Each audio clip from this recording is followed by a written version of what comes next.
राधे राधे महाराज जी। महाराज जी, आपने एक सत्संग में कहा था कि बिना भगवान की कृपा के हम नाम जप नहीं कर सकते। तो अगर कोई भक्त नाम जप करता है और कभी उसका नाम जप छूट जाता है तो उस समय उस पर भगवान की कृपा नहीं होती? नहीं, भगवान की कृपा होती, त्रुटि हो जाती है। माया आकर्षण करती है ना, तो हमसे त्रुटि हो जाती है।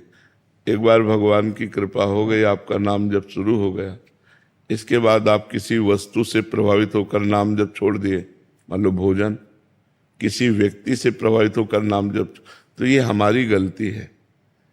कृपा और गलती कि हम किस भोजन में इतना आसक्त हो गए कि भगवान को भूल गए, भोग में इतना आसक्त हो गए कि भगवान को भूल गए, परिवार में इतना आसक्त हो गए कि भगवान को भूल गए, समस्या में इतना पीड़ित हो गए कि भगवान को भूल गए।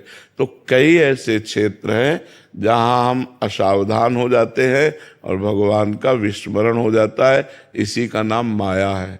जो भगवान का विस्मरण करा दे वो माया, और जो भगवान की स्मृति में डुबो दे वही भक्ति।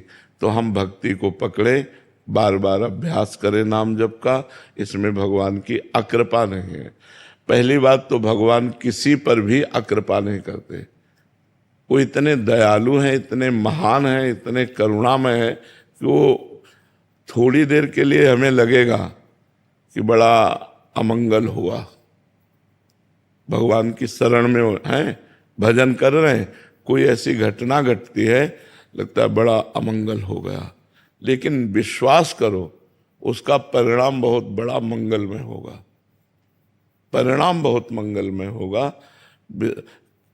कौरव सोचते थे कि क्या कर लेंगे पांडव, 5 हैं और हम 100 हैं, और जब महाभारत युद्ध हुआ तो कौरवों के पक्ष में 11 अक्षौणी सेना और पांडवों के पक्ष में 7 अक्षौणी सेना। पर ये नहीं समझते थे कि अखिल ब्रह्मांडों को बल प्रदान करने वाला उनके पक्ष में है। तो भक्त के पक्ष में भगवान होते हैं। पर ऐसा कोई सोचे कि हम भक्ति करें कोई समस्या ना आवे, तो ऐसी बात नहीं है। भक्तों के जीवन में बड़ी बड़ी समस्याएं आई हैं और उन्होंने भगवान के ही आश्रय से उसे पार किया है। तो हमारे ऊपर भगवान